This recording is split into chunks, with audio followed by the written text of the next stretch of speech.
Hello everyone, this is my YouTube channel The IELTS Insider. So here in this video I will discuss one of the writing essay of IELTS.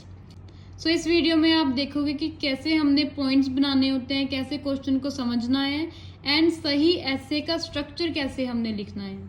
So question says nowadays in many countries, आजकल कितने ही countries में household waste जैसे कि food packaging is increasing day by day. What are the causes for that? How can this problem be solved?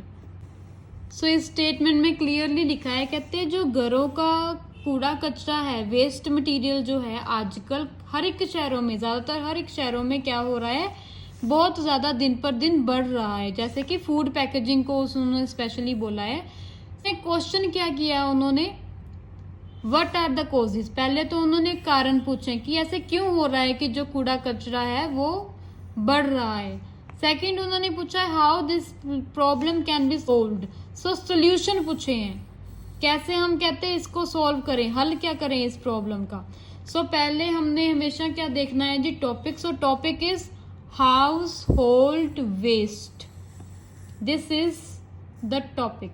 Structure क्या रहेगा ऐसे का, पहले हमने इंट्रोडक्शन लिख लेनी है, ठीक है. जनरल लाइन हमारी आएगी वेस्ट मटेरियल के ऊपर क्योंकि यही हमारा टॉपिक है. BP1 में हम लिखेंगे कॉजेस, ठीक है. उसके बाद BP2 में हम लिखेंगे solutions and then conclusion. Synonyms क्या हो सकते हैं, वेस्ट मटेरियल. हम बार बार देखो ये वर्ड रिपीट थोड़ी करेंगे, डिफरेंट वर्ड्स हमने यूज करनी है ताकि एग्जामिनर को ऑब्वियसली पता लगे कि हमारी जो इंग्लिश है काफी अच्छी है. So garbage, litter, rubbish, unwanted material, discarded matter. Causes को हम फैक्टर्स भी लिख सकते हैं, रीजंस भी लिख सकते हैं. सोल्यूशन को हम मेजर्स एंड रेमेडीज भी लिख सकते हैं. सो सबसे पहले कारण क्या है किसका, वेस्ट मटेरियल का, कि आजकल सोसाइटी में वेस्ट मटेरियल इतने बढ़ रहा है कि क्या कारण है इसके पीछे. सबसे पहले तो देखो ओवर डिपेंडेंसी है of instant food which is packed in plastic majorly as it is useful in this modern lifestyle of people. So देखो सबसे पहली बात, आप अपने आसपास ही देखो, अपनी ही फैमिली देख सकते हो. आजकल ज्यादातर क्या है, हम इंस्टेंट फूड क्या होता है, जंक फूड जो जल्दी से मिल जाए. सो जल्दी से मिलने वाला फूड तो शॉप से हम ऐसे उठा ले, है ना, वही होगा जल्दी से मिलने वाला फूड. सो इंस्टेंट फूड जो है हम उसके ऊपर कहते काफी निर्भर हो चुके हैं, सबसे पहली बात. एंड कोई भी हम फूड ले लेंगे, ज्यादातर जो फूड पैकेजिंग है वो किस में होती है, प्लास्टिक में होती है. और प्लास्टिक जो है हमारे इन्वायरमेंट के लिए बहुत ही डेंजरस है. क्यों डेंजरस है, क्योंकि प्लास्टिक ना एज इट इज ही रहेगी हमारी धरती पे, चाहे सोयल में है चाहे पानी में है, कहीं भी है वो ऐसे ही रहेगी. और क्या करेगी, बाकी जो एनिमल्स हैं, ह्यूमन बींग्स हैं, उनको प्रॉब्लम्स फेस करनी पड़ेगी. ये डिग्रेड नहीं होता, इसका सबसे बड़ी प्रॉब्लम यही है. 300-400 साल तक ये धरती पे ऐसे ही रहेगी, उसके बाद जाके ये थोड़ी थोड़ी डिग्रेड होनी शुरू होती है और उसको भी कितने ही साल लगते हैं. सो देखो फूड जो है हम ज्यादातर इंस्टेंट फूड खाते हैं, जोमेटो कर लिया जी, स्विगी कर लिया, या शॉप पे जाके खुद ले आए, ठीक है. सो ये जो फूड जो भी हमारे घर में आ रहा है या हम बाहर से ला रहे हैं, ये प्लास्टिक में ही पैक होगा. एंड प्लास्टिक में क्यों, क्योंकि इजी रहता है पैकेजिंग करनी, है ना. जैसे कोई शेक वगैरह है, कोई लिक्विड तो बेसिकली प्लास्टिक में ही आता है काफी. सो इजी होता है. सो ये हम क्यों इंस्टेंट फूड पे ज्यादा निर्भर हो चुके हैं, क्योंकि आजकल की मॉडर्न लाइफस्टाइल जो है वो ऐसा ही है कि लोगों के पास जो है टाइम ही नहीं है होममेड फूड कुक करने के लिए, या कह लो उनके पास टाइम है भी तो वो ट्राई करेंगे अपनी फैमिली मेंबर्स के साथ टाइम स्पेंड करेंगे. सो देखो पहले तो होता था मेल डोमिनेटिंग सोसाइटी, मेल जो है घर के बाहर काम करने के लिए चला गया, पीछे जो है उसकी फीमेल है, वाइफ है बेसिकली, एंड वो अपनी पूरी फैमिली का ध्यान रख रही है, फूड कुक कर रही है, सारा कुछ कर रही है।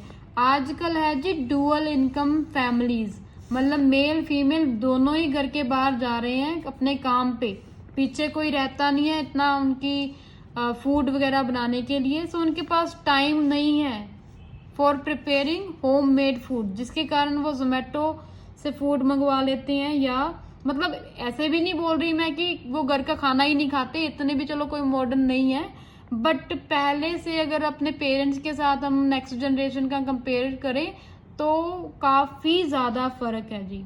ठीक है, जैसे पहले मुझे याद है बचपन में हम मंथ में शायद एक बार बाहर का खाते थे, पर और आजकल क्या है कि ऑलमोस्ट दूसरे तीसरे दिन खा ही लेते हैं ना चाहते हुए भी। So next point is single use of plastic such as disposables. So अगर प्लास्टिक चलो यूज भी करते हैं ना हम, कोई बात नहीं, पर प्रॉब्लम पता क्या है, उस प्लास्टिक का यूज ना सिर्फ एक बार ही हो रहा है, या सिर्फ प्लास्टिक को भी छोड़ो और भी कितने प्रोडक्ट्स कह लो, हम बेसिकली ना मटीरियलिस्टिक हो गए हैं। So people have become materialistic. इसका क्या मतलब है कि शो ऑफ का बड़ा शौक है लोगों को, जैसे क्लोथ्स पे क्लोथ्स बाय करी जाना, ठीक है, या अपना खर्चा ज्यादा कर रहे हैं, एक्स्ट्रा वेजेंट है, एंड इसका काफी जो है इन्फ्लुएंस एडवर्टीजमेंट्स के ऊपर भी है, बार बार एडवर्टीजमेंट्स आती रहती हैं तो ध्यान जाएगा चीजों के ऊपर, प्रोडक्ट्स के ऊपर। जैसे मोबाइल नया आ गया, काफी लोग फॉरेनर्स का काफी ऐसे होता है कि हर साल में लैपटॉप मोबाइल चेंज करते करते हैं, या और भी प्रोडक्ट्स या इंटीरियर अपने घर का। सो वो मतलब क्या बढ़ा रहा है, बेसिकली वेस्ट मटेरियल बढ़ा रहा है। And single use of plastic का मैंने क्यों लिखा यहाँ पे, क्योंकि प्लास्टिक देखो अगर यूज करनी भी है तो चलो एक बार ही यूज कर रहे हैं हम, डिस्पोजेबल्स कितने हम यूज करते हैं, पार्टीज में देख लो, किसी लोकल फंक्शन में देख लो, नॉर्मली घर पे भी प्लास्टिक कई लोग यूज करते हैं। सो इससे क्या होता है कि वेस्ट मटेरियल बहुत ज्यादा बढ़ रहा है हमारी धरती के ऊपर। एग्जाम्पल आप देख लो कि दिल्ली में ना कितने 3 माउंटेन्स बन गया, क्योंकि कोई है ही नहीं सोल्यूशन उसका, माउंटेन के ऊपर माउंटेन बन रहे हैं वेस्ट मटेरियल के। सो सोल्यूशन क्या हो सकता है इसका, सबसे पहला सोल्यूशन है यूज ऑफ 3 R's। 3 R's मतलब रिड्यूस, रीयूज, रिसाइकल। कोई भी चीज अगर आप इस्तेमाल करते हो, अगर उसकी जरूरत नहीं है, फालतू इस्तेमाल नहीं करो, सो कम इस्तेमाल करो चीजें, ठीक है, रिड्यूस कर दो फालतू चीजों का इस्तेमाल। जैसे अगर शॉपिंग करने जा रहे हो तो यहाँ घर से ही बैग लेके जाओ अपना, वहां से नया प्लास्टिक बैग मत लेके आओ घर में। चाहे आप ग्रोसरी करने जा रहे हो, ग्रोसरी देखो, सब्जी तो डेली खरीदनी होती है, ठीक है, या दूसरे तीसरे दिन खरीदनी होती है। जैसे मिल्क डेली काफी लोग दुकान पे जाते हैं लेने के लिए, सो उसका क्या करो, अपने घर से ही बैग लेके जाओ। Next is reuse. सो अगर आप चलो कोई चीज यूज भी करते हो, उसका प्रॉपर यूज करो, रीयूज करो। प्लास्टिक बोटल्स है तो उसको घर पे हम यूज कर सकते हैं, पानी भर के फ्रिज में रख सकते हैं, या उसका गार्डनिंग में पॉट बना सकते हैं। एंड है उसका रिसाइकलिंग मशीन्स होती हैं, उसमें हम उस मटेरियल को, वेस्ट मटेरियल को रिसाइकल करेंगे, जिससे वेस्ट मटेरियल जो है एक हाउस होल्ड कम प्रोड्यूस करेगा। Next is educating general public. आम जनता को पता होना चाहिए कि वो कचरा फैला रही है, कचरा जो है बहुत ज्यादा क्वांटिटी में बढ़ रहा है सोसाइटीज में, जिसके कारण उन्हें कोई प्रॉब्लम होगी। सो इसके लिए जो है एजुकेशनल इंस्टीट्यूट जैसे कॉलेजेस, स्कूल्स हो गए, यूनिवर्सिटीज में सेमिनार करवाए जा सकते हैं सरकार के द्वारा। सो उनको एडुकेट करवाया जाए, अवेयर करवाया जाए इस चीज के लिए। सो तो कुछ तो फर्क पड़ेगा ना, आने वाली जनरेशन शायद समझदारी बन जाए काफी, ठीक है। Next is awareness and encouraging individuals to avoid using plastic bag. अगर प्लास्टिक बैग्स को जो है हम कम यूज करें, पेपर बैग्स यूज करो यार, ठीक है।